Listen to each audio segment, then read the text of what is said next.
So Scott, thank you so much for being here with me today.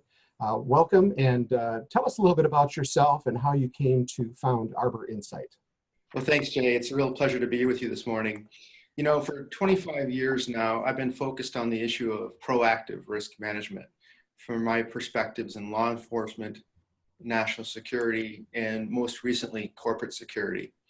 Now, as a former enterprise level risk manager yourself, you can appreciate that a key aspect of the risk management process is being able to gather the right information by asking the right questions. And in doing so, build the valuable context around critical issues that enables more timely, informed, and effective decisions.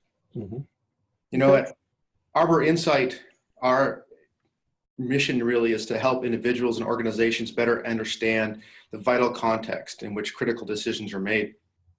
And in so doing, increase the satisfaction of individuals and the effectiveness of organizations when making difficult decisions.